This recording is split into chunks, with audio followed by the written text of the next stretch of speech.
Assalamualaikum warahmatullahi wabarakatuh.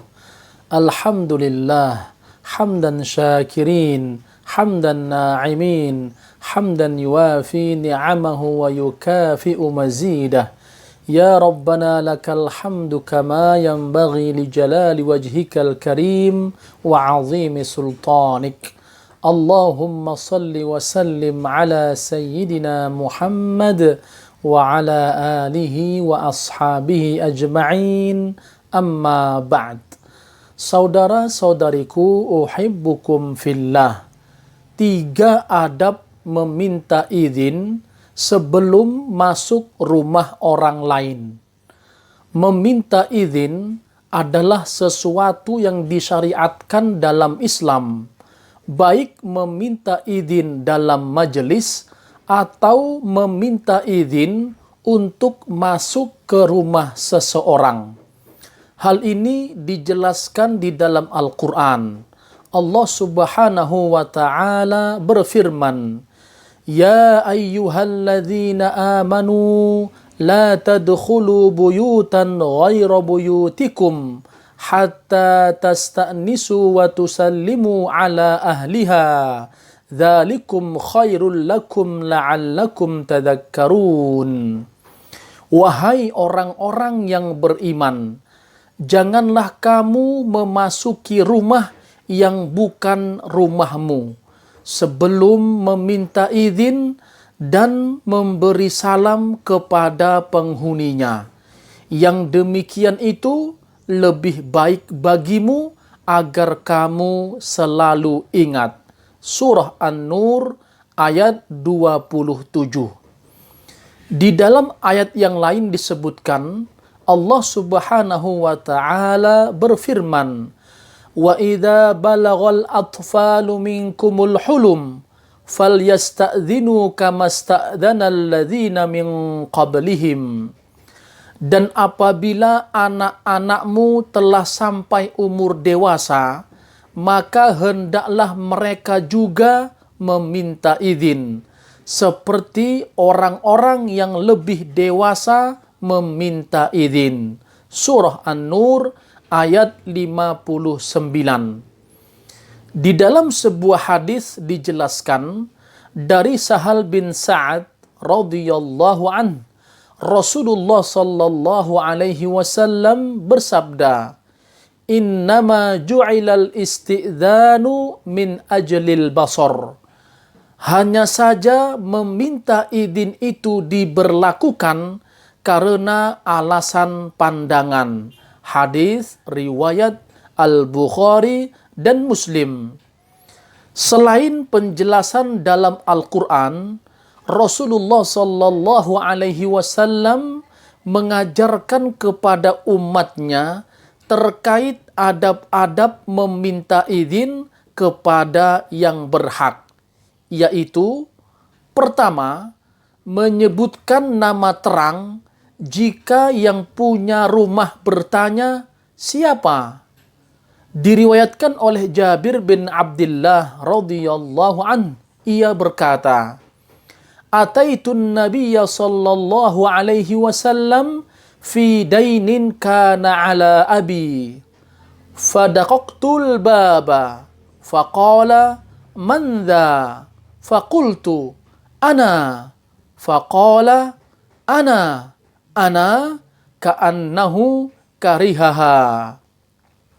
Aku datang menemui Nabi sallallahu alaihi wasallam untuk keperluan utang ayahku.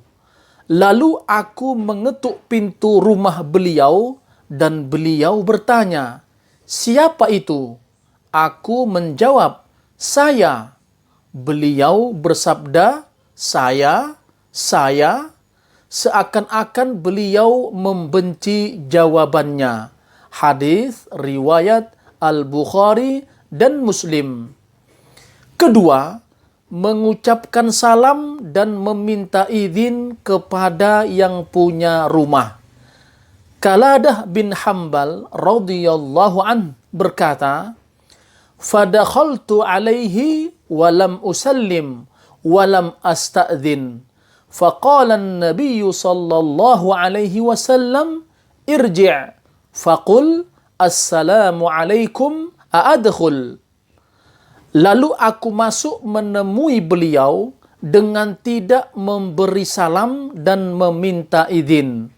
Maka Nabi sallallahu alaihi wasallam bersabda, kembalilah dan ucapkan assalamu alaikum. Apakah saya boleh masuk? Hadis sahih riwayat At-Tirmidzi. Ketiga, jika sudah 3 kali meminta izin dan tidak diizinkan, maka pulanglah. Abu Musa al-Asy'ari radhiyallahu an meriwayatkan, Rasulullah sallallahu alaihi wasallam bersabda kepadaku, "Idza sta'dzana ahadukum thalathan falam yu'dzan lahu falyarji'." Jika salah seorang di antara kalian meminta izin 3 kali, namun tidak diberi izin, maka hendaknya ia kembali pulang. Hadis riwayat Al-Bukhari dan Muslim.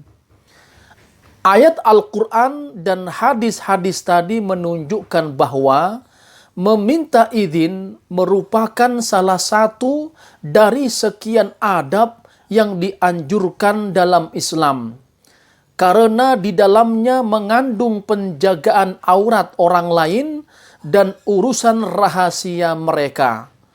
Meminta izin disyariatkan sebanyak 3 kali dengan mengetuk pintu atau minta izin masuk.